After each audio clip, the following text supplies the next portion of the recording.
Hi everybody! Welcome back to Tips for You.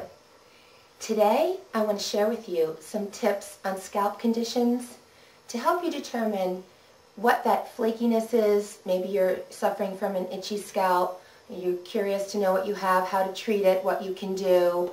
I have tips for that. I think they'll be very helpful for you or those of you that may be questioning that situation. I do get some mail from people who are frustrated and just, kind of at wit's end about what's going on with their scalp.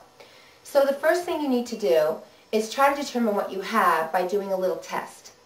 And that would be to get a dark piece of like construction paper, colored paper that your children use to play with or something like that. I'm sure you're all familiar with it from art class.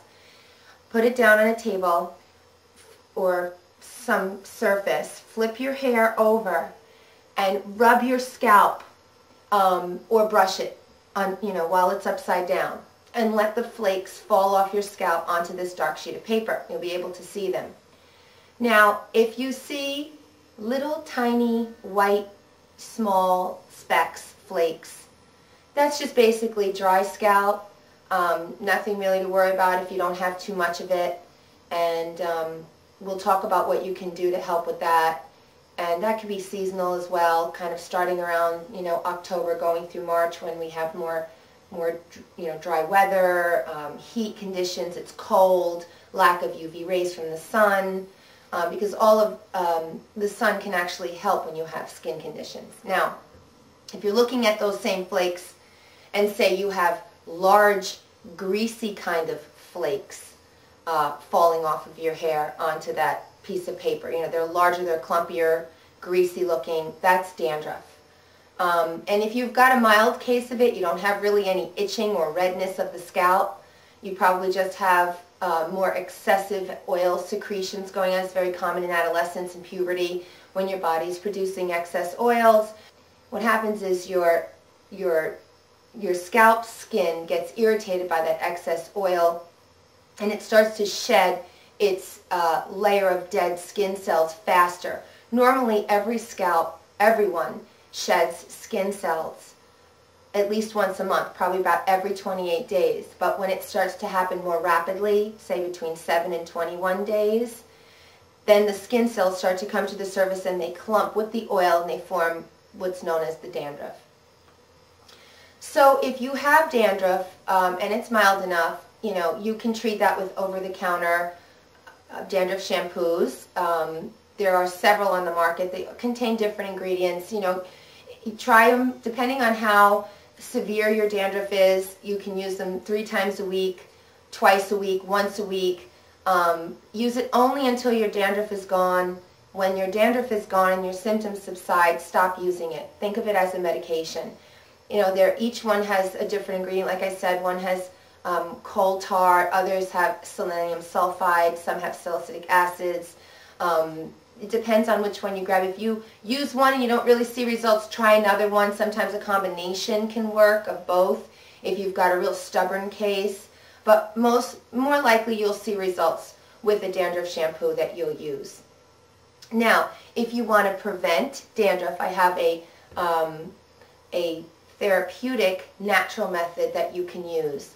And that would be to boil some sprigs of rosemary in 2 cups of boiling water. Let that cool, and when it's cool, rinse it and massage it into your hair. Do this, every few weeks, once or twice a month, and it should help to prevent dandruff. Rosemary and sage, things like that, do help the scalp. And if you're looking for another alternative, like healthier alternative to those dandruff shampoos, you can try Nature's Gate. Has a wonderful shampoo with tea tree oil in it. Tea tree oil is a great natural antiseptic, and you don't hear too much about it, but that doesn't mean it doesn't work. And it is a natural ingredient. You can buy one of those shampoos. Nature's Gate is one. Desert Essence is another. They're very good. They get great reviews from people who suffer with dandruff. Or you can buy the tea tree oil itself. I buy my tea tree oil at Trader Joe's. It's a little bottle. It costs a few dollars, and you just mix a few drops in your shampoo, in your hand, rub it together, and then wash your hair with it. Just leave it on for a few minutes, let it sink in into the scalp, and then rinse. Another natural remedy that I have heard of that works is apple cider vinegar. And we know about apple cider vinegar for removing buildup on our hair. Well, it's also wonderful for treating and helping to prevent itchy scalp and dandruff. And you just take 1/4 of a cup of apple cider vinegar and 1/4 of a cup of water and just rinse it into your hair and just let it sit for about 15 minutes and then, rinse it out. It's a great treatment as well. So you've got a few things that you can try, alternatives to the over-the-counter shampoos that, they do work, but if you want a natural approach, there's one. Now, if you are looking at those flakes and you see that they look greasy and yellowish or grayish in color and large, and perhaps your scalp is itching and red and tight and scaly perhaps, you could potentially have what's called seborrheic dermatitis. And seborrheic dermatitis should really be diagnosed by a dermatologist. You'll want to see one because you could potentially also have psoriasis. They share very similar symptoms, except that psoriasis has more silvery patches, and a lot of people that have psoriasis on the scalp will also find psoriasis on their elbows and knees, areas like that. And if you've ever seen it on someone, it looks like white patches on the elbow of kind of rough skin. So you'll see those kinds of flakes hanging in someone's hair. And again, you need to go to a dermatologist. They can diagnose that for you and help treat it. And what causes these things, no one really knows. Psoriasis or seborrheic dermatitis could be hormonal imbalances. Sometimes it's an autoimmune response to something. And they're not contagious. They're really just within the person's own body producing that kind of symptom. Sometimes seborrheic dermatitis comes on after an illness.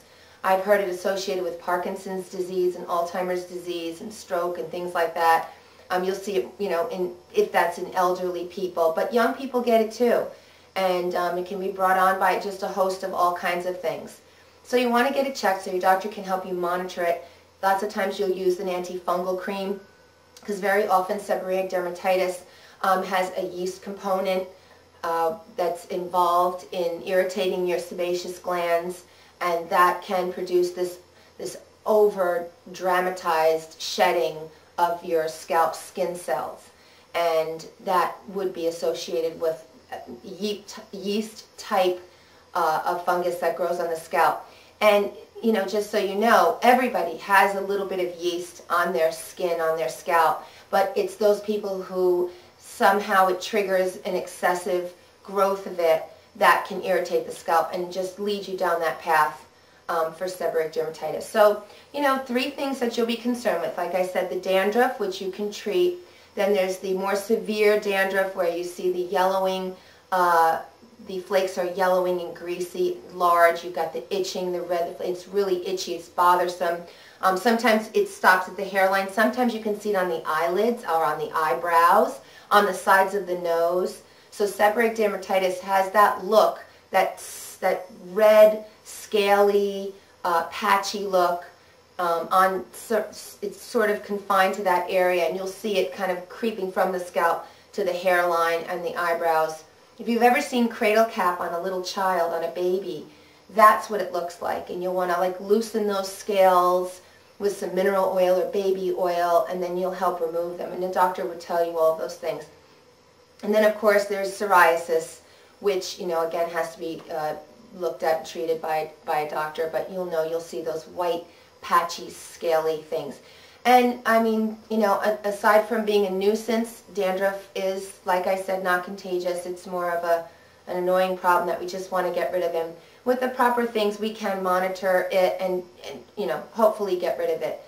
In the summertime, when you're out in the sunshine, the UV rays really seem to help these conditions a lot. I know someone who has eczema all over their feet, and it's such a problem in the wintertime. But then as soon as the summer comes, or if she goes down to Florida for a vacation, all of a sudden her eczema just heals and disappears from the warmth and the sunshine.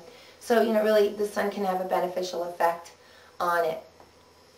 And I hope you found this video helpful. I hope it'll help you try to diagnose what's going on with your scalp. If you find that you have dry scalp, which is just the small flakes that I talked about on the black piece of paper, you might want to just, treat your scalp more gently. Don't over shampoo. Try to minimize the amount of products you put on. Sometimes we see flakes and things all over our scalp, but it could be a gel that you used or a silicone-based hair treatment that collects at the roots of your hair and just looks like you have some awful condition of your scalp, but you really don't. So go easy, don't repeatedly treat your hair, coloring it and then, perming it. I mean, all of this does take a toll on it's sensitive skin there, and you can cause yourself to have a dry, itching scalp, which will dissipate treating it more gentle, watching the heat, styling that you do to your hair. And you can use like jojoba oil, massage that into your scalp as a nice treatment. Almond oil is wonderful for your scalp. Like I said, an olive oil, but very, not too much. You don't want too heavy on there. And just massage it in, let it sit, maybe put a plastic cap over your head, just to increase, the oil content of your scalp, bring it back to normal again. And then you should hopefully get over the dry scalp. So I hope you found this video helpful. Please subscribe because I have a lot more to come. If you're looking for lots of other hair information, I do regularly post to my blogspot interesting things about hair, questions people ask me, and I write there, and products that I've tried that you might find helpful. So definitely stop by there. You can also sign up to be a follower, which lets you know when I post something to the blogspot that's new, and you can keep up to date with things that are going on in the hair world with me. So I hope you will subscribe here on YouTube. I love your comments. Thanks so much. Thanks for viewing, and I will see you soon. Okay, bye-bye now.